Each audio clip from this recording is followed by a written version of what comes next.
Hello, and welcome to Almost an Alum, brought to you by Swoop Podcast. Today, I, Taylor Jones, and my co-host, Michael Milinar, interviewed Paul Marchwinski, who was an intern at CMPR here at IUP. Enjoy. Paul, how are you doing today? Doing pretty well. How about yourself? I'm doing good, thank you. What about you, Mike? I'm doing well, thank you. Yes, you're welcome. So we're going to be talking to Paul a little bit, more about his internship and what he's up to. So Paul, to start off, you are an alumnus of IUP. Congratulations. Thank What you. do you feel? You're welcome. You're welcome. What do you feel you gained from spending your years at IUP as an undergrad?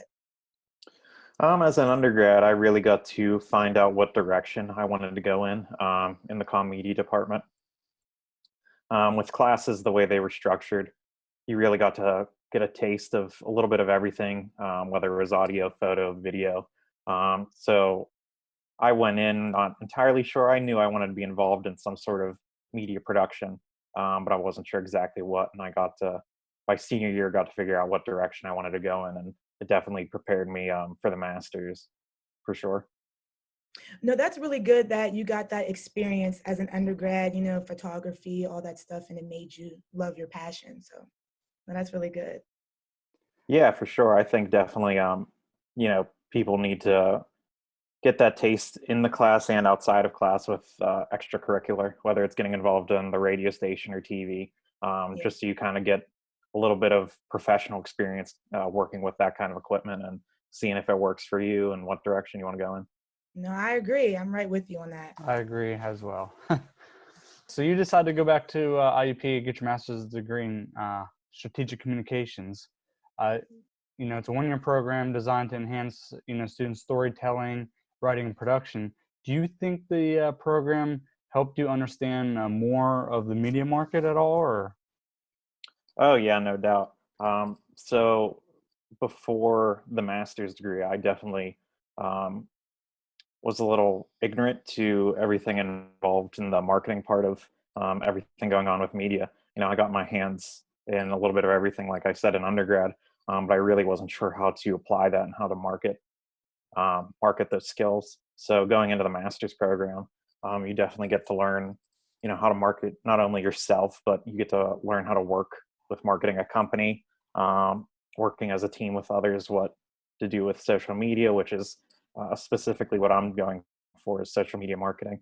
Right. We all had classes together, and each class that we took, dove right deep into the marketing and social media, just how to promote or work in a company. So, that really gave a lot of insight for all of us during that program. And speaking of the classes, which class from the program did you enjoy and feel that helped you the most? I really was glad I got to work with Dr. P and learning more or less how to market myself and how to build a resume. We actually got a chance to talk with people in the professional sphere of things, see what they do, see how they got there. And it gave me a better insight of, kind of what I need to do and what people are genuinely looking for out in the market and making those connections. Dr. P brought in people who work for JVC, who are doing Confluence Park and all the other businesses around the area. They actually brought people in, and we got to work with all these different companies. So I thought it was very beneficial and very knowledgeable to talk to all those people. Even the marketing person of IUP came in and spoke to us about the whole rebranding. So I thought it was very beneficial. So Paul, going off of that, your career objective is to be a social media strategist. What made you get into that career? So I took a year off from between my undergrad years and going into the master's program. I wanted to spend that year kind of finding myself, digging more into myself and figuring out what direction I wanted to go in with my career. So I had these skills, mainly photography, videography, and I wanted to figure out, what kind of jobs do I apply them for? So I went on different interviews and stuff to that nature and looked up different jobs and requirements for these jobs. And I realized I could use a lot of media production in social media marketing, and it was a really big and growing field right now. But the downside was I didn't have a lot of the marketing skills applied. So whether it was going on social media and looking up the analytics, looking into website trafficking, and more or less, how do you get people to go to your website? How do you get people interested in you, especially if you're newer with a startup company? And that really was the big drive for me. I thought it was very interesting in the sense of, if you're doing social media marketing, there's always something new on the table. It's not you're doing the same thing day in, day out. It's, okay, you're done with this project, here's the next thing. And that could be night and day, or A through Z of what kind of project you're working on and what kind of people you're working with. No, that's such a good career that you want to fall into, because there's so much that you can do with social media nowadays. Like, that's what everyone is doing to brand themselves. And with social media, like you said, there's analytics. You can see the insights, everything that, how to boost your social media. Like, it's so much going on to it. So with you wanting to do that, I think that's good. And you'll be able to touch all the, or reach out to all the generations. Like even older people are more, towards Facebook and everything. So yeah, it's a really, really, really good field to get into. You said before you were into photography. I seen that, I saw some of your work. So how did that start? I really got into it, especially towards my senior year of undergrad. And I got involved with taking pictures part-time with the Penn newspaper. And I really got to enjoy going around, whether it was something opened up on Philly Street or something on campus. I thought it was cool to be able to go around and take these pictures. And I went to look back outside of the newspaper and realized all these pictures I had. And I was like, wow, I could really expand upon this and use some of the stuff I learned. And so in my free time, I really got to figure out the style of photography I like, whether it was portrait or product. And I got to work with JCPenney Studios in between that year of my undergrad and master's, working with portrait photography. So that was a cool world experience, and definitely gave me some insight of some stuff I like to do. From that, I realized I like doing outside of studio photography a little better. But I also got the opportunity after that too to work with Professor Porter as her grad assistant and really figure out and refresh on some of the stuff that I may have forgot about, or some stuff that I could use touched up on. That's really great that, you found your passion and, you want to perfect it and go out and you see yourself doing something like this in the future. And then when you worked with the pen and you got to have some of your work published, like, that's really great. Yeah, it was definitely, that's definitely the direction I really found myself in undergrad. And I realized that I could apply it to social media marketing for sure. Paul, I see that you work for CMPR, and for those of you who are unfamiliar with it, it's the Center for Media Production and Research. Can you talk a little bit about the facility and your job and your role there? So the Center of Media Production and Research mainly does outside client work, but we also work with the College of Communications. So right now, one of the projects in the college we're working on is the annual report, and it gives you an insight more of the highlights of everything done with the college, and definitely expands upon your writing skills or touches up on them, because we work directly with the dean of the college. I'm currently the team lead of the social media projects, and we're trying to rebrand the Facebook, Twitter, and Instagram right now, just because we do post, or they did have stories before, but it's a little dull. We're trying to make it more, not just directed towards faculty and some older people as well. We want some younger people to start getting involved with looking at these social media posts, whether it's we're talking about doing different kind of polls, we're doing student spotlights, and then we're talking about doing some faculty interviews as well, just so maybe students feel more comfortable of whether it's a minute-long interview of a professor getting to explain themselves, what they do, how long they've been with the school, stuff like that. So just trying to find different ways, and definitely making a social media plan for fall is my main target by the end of the internship.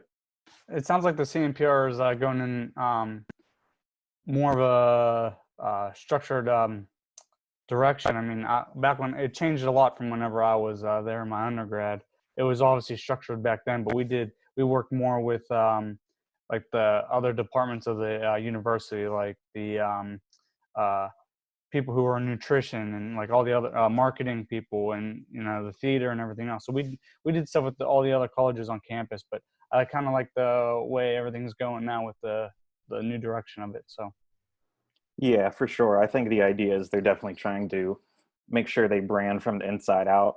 So making sure we're up to date and keeping up with our image, especially the image change of the college and stuff, and moving forward with that, and then working outside of that sphere as well. And since that you're working with CMPR and gaining so much skills and knowledge, do you think that working in your position, do you see yourself using those skills in the career that you're pursuing? Yeah, definitely. I think, especially this is my first time leading a team outside of class projects or anything to that nature. It was my first time overseeing different social media projects, whether it was graphics or research and writing on a story.